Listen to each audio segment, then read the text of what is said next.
আচ্ছা, আপনার বাচ্চা কি খুব চুপচাপ? এক্কেবারে ঝামেলা করে না, তর্ক করে না, কোনো প্রশ্ন করে না? তাহলে এই ভিডিওটি আপনার জন্য। অবশ্যই শেষ পর্যন্ত দেখুন, কারণ এইসব চুপচাপ বাচ্চারাই সবচেয়ে অবহেলিত এবং সবচেয়ে ঝুঁকিতে থাকে।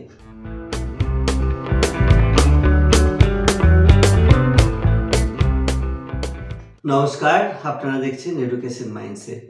আমরা বড়রা প্রায়ই ভাবি যে ওই বাচ্চা খুবই ভালো, কারণ সে প্রশ্ন করে না, কোনো রকম তর্কে জড়ায় না, ঝামেলা করে না।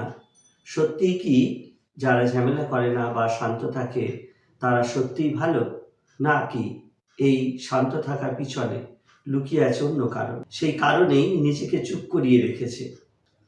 শিশু মনস্তাত্ত্বিক ডোনাল্ড উইনিকট বলেছিলেন যে যখন একটি শিশু তার সমস্ত কিছু লুকোতে শুরু করে তখন সে একটি ফলস সেলফ তৈরি করে। বাইরে থেকে সে ভালো, ভদ্র, শান্ত, কিন্তু ভেতর থেকে সে নিজের মতো থাকতে পারে না। এখন প্রশ্ন হচ্ছে যে চুপচাপ বাচ্চারা কেন ঝুঁকিতে থাকে? প্রথমত তারা তার আবেগ বা তারা কষ্ট প্রকাশ করতে শেখে না। যে বাচ্চা কাঁদে না, অভিযোগ করে না, তার মানে এই নয় যে তার ভেতরে কোনো কষ্ট নেই বা তার কোনো অসুবিধে নেই। হয়তো ভেতরে ভেতরে সে শিখে গেছে যে সে যা বলবে কেউ সেটা শুনবে না।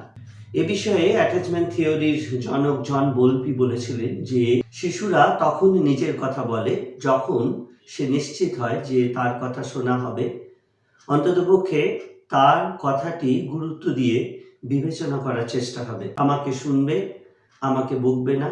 এই নিরাপত্তা বোধ তার মধ্যে এলে সে কিন্তু তার ভিতরের যে বিষয়গুলি সেগুলি কিন্তু বলতে শুরু করে। এই চুপচাপ বাচ্চারা সবসময় ভালো হতে চায়। এই চুপচাপ বাচ্চারা অনেক সময় বড় হয় অতিরিক্ত শাসনের মধ্যে, অতিরিক্ত তুলনার মধ্য দিয়ে তারা কিন্তু বড় হয়। তুমি ভালো হও এই কথাটা শুনতে শুনতে তার একটি বোধ জন্মায় যে তার কষ্ট প্রকাশ করলে হয়তো ভালো হওয়া যাবে না।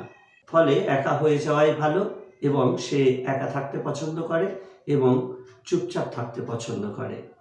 এসব ক্ষেত্রে আমরা সমস্যাটা একটু দেরিতে বুঝি। যে বাচ্চা কাঁদে, যে বাচ্চা খুব বেশি প্রশ্ন করে, যে বাচ্চা খুব চেঁচায় বা অশান্তি করে, ঝামেলা করে, তাদের সমস্যাগুলো কিন্তু আমরা বড়রা খুব তাড়াতাড়ি বুঝে যাই। কিন্তু চুপচাপ বাচ্চাদের সমস্যাটা বুঝতে আমাদের দেরি হয় বা আমরা খুব সহজে বুঝতে পারি না। তাহলে অভিভাবক হিসেবে আমাদের কি করা যাবে না? প্রথমত, বারবার এই কথা বলা যাবে না যে অমুক ছেলেটি খুব শান্ত, তাই সে খুব ভালো। এটি বারবার বলা যাবে না। দ্বিতীয়ত, অন্য বাচ্চার সাথে তুলনা করে এই কথাটি বলা যাবে না তুমি এর মতো হও। চুপ থাকাকে আদর্শ বা পুরস্কার বানানোর চেষ্টা করবেন না। তাহলে কি করবেন? ভুল করলে বুঝিয়ে বলুন, ভুলের জন্য কোনো রকম তিরস্কার করবেন না।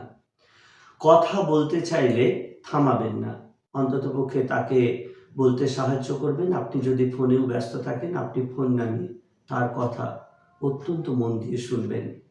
আমাদের দায়িত্ব তার চুপ করে যাওয়াটা ভালো বলা নয়, বরং তার ভিতরের আওয়াজটা শোনার চেষ্টা করা। আজ যদি আমরা না শুনি তাহলে তার সেই নীরবতাটাই একদিন আমাদের কাছে কষ্ট হয়ে দাঁড়াবে। আপনার আশেপাশে যদি এমন কোনো বাচ্চা থাকে, অবশ্যই এই ভিডিওটি শেয়ার করে তাদের দেখান, কারণ এই ভিডিওটা হতে পারে তাদের ভীষণ কাজের হবে। ভিডিওটি কেমন লাগলো আপনারা কমেন্টসে জানাবেন। সবাই ভালো থাকুন, সুস্থ থাকুন। আজ এই পর্যন্তই। নমস্কার।